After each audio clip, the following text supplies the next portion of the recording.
ఎడారిలో సెలయేర్లు ఏప్రిల్ 25వ తేదీ. మగ్దలేనే మరియయు వేరొక మరియయు అక్కడనే సమాధికి ఎదురుగా కూర్చుని ఉండిరి. మత్తయి సువార్త 27వ అధ్యాయము 61వ వచనం.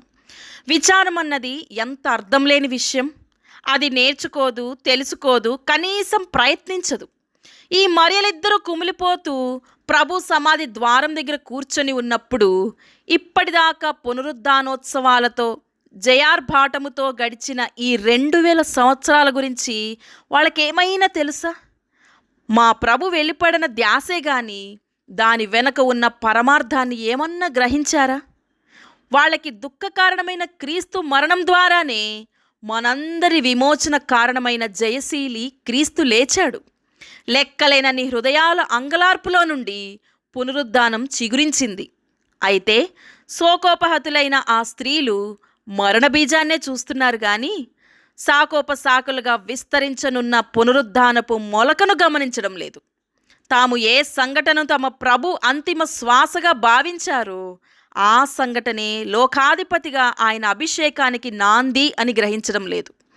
యేసు స్వరం తాత్కాలికంగా మూగబోయింది, తిరిగి 10 రెట్లు శక్తిగల పునరుజ్జీవనానికే. కానీ ఆ స్త్రీలకిది ప్రస్తుతం అగమ్య గోచరం. విలపించారు, ఏడ్చారు, నీరసించి తిరిగి వెళ్ళారు. మళ్ళీ వాళ్ళ హృదయాలు కుదుటపడక తిరిగి సమాధి దగ్గరికి వచ్చారు. అయితే సమాధే. సమాధికి స్వరం లేదు, తేజస్సు లేదు. మన జీవితాల్లోనూ ఇది అంతే. మనమంతా వనంలో సమాధిని ఆనుకొని దిగులు పడి కూర్చుంటూ ఉంటాము. ఈ దుఃఖానికి ఉపశమనం లేదు, ఈ దుఃఖంలో ఏ ప్రయోజనమూ లేదు, దీని ద్వారా నాకు చేకూరే లాభమేమీ లేదు అనుకుంటూ ఉంటాము.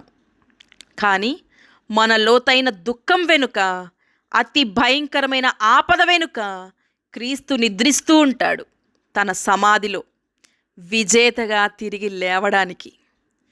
చావు పొంచి ఉంది అని మనం అనుకునే చోట మన రక్షకుడు వేచి ఉంటాడు. ఆశలు ఎండిపోయిన తావుల్లో ఫలభరితమైన ప్రారంభం ఎదురు చూస్తుంటుంది. పేరుకుపోయిన కారు చీకటిలో తిరిగి మరెన్నటికీ అస్తమించని చిరుకాంతి కిరణం తళుక్కుమంటుంది. ఈ అనుభవాలన్నీ మన గుండెల్లో నిండిన వేళ ఇక మన తోటలో ఇప్పుడున్న సమాధి ఆ తోట అందాన్ని పాడు చేయదు. అక్కడక్కడ విచారపు నీడలున్నప్పుడే మన సంతోషం ప్రస్ఫుటమవుతుంది. దేవుడు స్థాపించిన ఉల్లాసపు దీపస్తంభాల వల్ల మన విచారపు క్రీనీడలు కూడా అందంగానే కనిపిస్తాయి.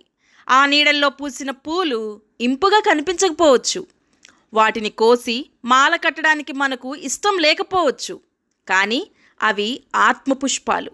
ప్రేమ, ఆశ, విశ్వాసం, శాంతి, సంతోషాలు ప్రతి క్రైస్తవుడి అంతరంగంలోనూ ఉన్న విచారపు సమాధి చుట్టూ వికసించే పరిమళ సుమాలు ఇవి.